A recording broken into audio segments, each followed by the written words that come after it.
what exactly are cravings? You know, when I used to sell dope, and this is decades ago. But for the addicts, my customers that I used to serve, like say for example, like during this time we had pagers. We worked off of pagers. And so say, my fucking pager is blowing up by one person. We would say they fiending. You catch a person out in the streets and like they'll do anything for, just a little bump. We say they're fiending. That's what cravings are. When a person is craving, it's really just a cute way of saying fiending. It's the same thing as, say, like a crack addict, a meth addict, or a heroin addict is going through when they're not able to get their drug of choice. It's the same exact thing. This is what cravings are. And what exactly are people craving? The crack addict, the meth addict, the heroin addict, the sugar addict, the dairy addict, the cheese addict, the meat addict, the alcoholic, the cigarette addict, the weed addict, the coffee addict. They're all craving the same thing. Dopamine. That's what they're all addicted to. It's just different vices, different methods of receiving the dopamine they need to continue to function. Different people require different levels of dopamine to function or to have peace. That's it. So like when you go, say you try to, eat just fruit for 14 days, whatever, and you get in the day 3, in the day 4, and you start craving something from the satanic American diet, one of your favorite meals, one of your favorite dishes, one of your favorite things to eat, you're fiending. That's addiction. And your body is asking for dopamine. See, because everything in the satanic American diet is designed to give you larger hits of dopamine. Food, according to what I read, food gives you dopamine too. When I say food, I'm talking about fruit. And just based on my experience, I know eating certain things, they'll trigger the release of dopamine. But it's minimal though. It's such a small amount. A lot of times you won't even notice it. And really the only way when you eat fruit to get larger hits of dopamine is to mix a lot of shit together. This is why people love the juice.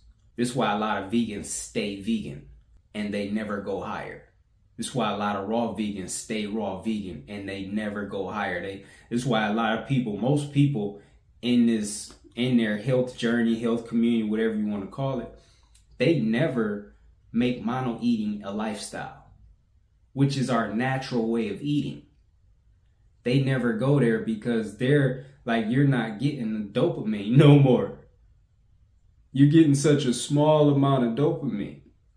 But when you're raw vegan, when you start mixing shit together, you increase the amount of dopamine that's released when you eat it. It's the same with juicing. And then juicing, like you remove nutrients like fiber that kind of balances out what they call the fructose.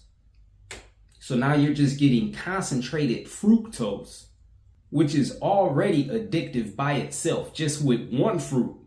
That's why nature added different things like fiber to balance it out so it wouldn't be addictive. I'm not saying that's the only reason, but that's definitely one of the reasons. And I'm saying that just based on my experience. Because when I was led to stop juicing, to stop drinking juice, it wasn't easy. Like the addiction became real to me. Because I would just be thinking about the shit constantly.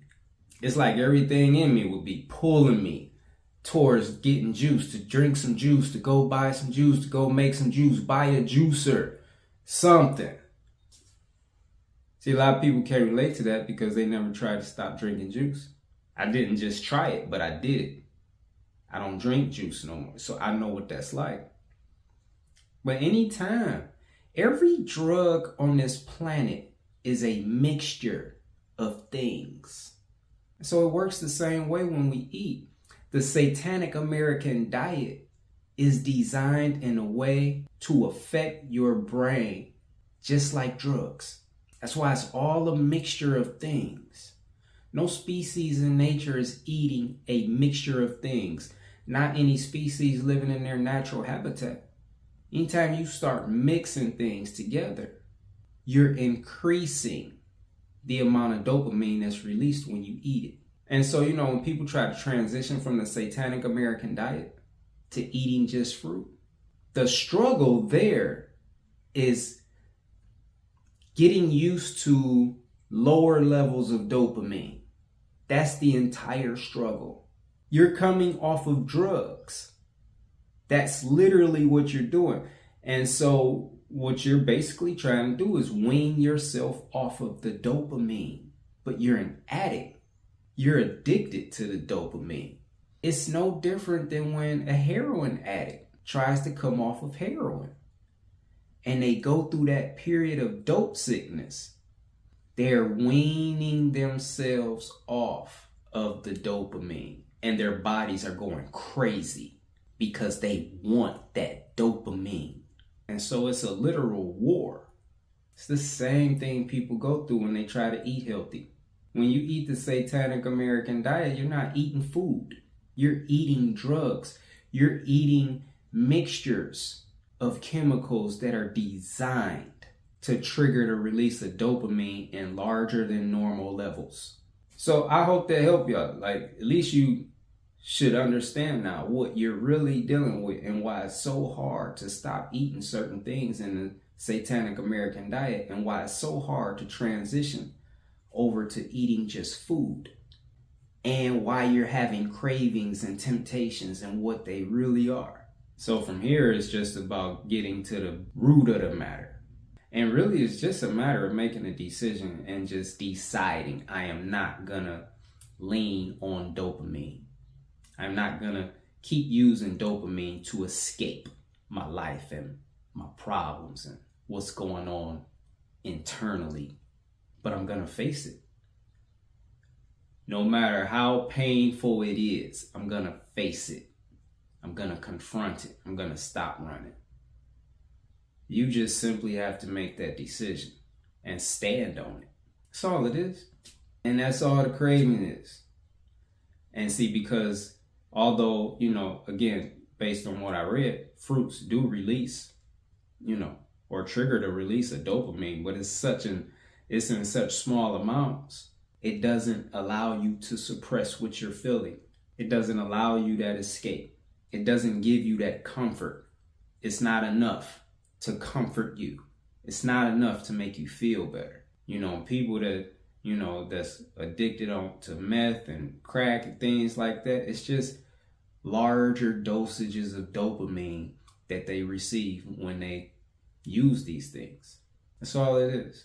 But satanic American diet addicts and crack addicts and meth addicts, they're all addicted to the same thing. They're all junkies. I used to be a junkie. I was a junkie most of my life. Most of my life I ate things that were bad for my health. Most of my life I ate for dopamine. Didn't even know it. I was overweight because of it. Fortunately, the truth came, across my path, and I embraced it. I received it. I followed its lead. I received this correction, and I got off that path. But yeah, that's all I wanted to share with y'all. About to get out of here. Talk to y'all soon.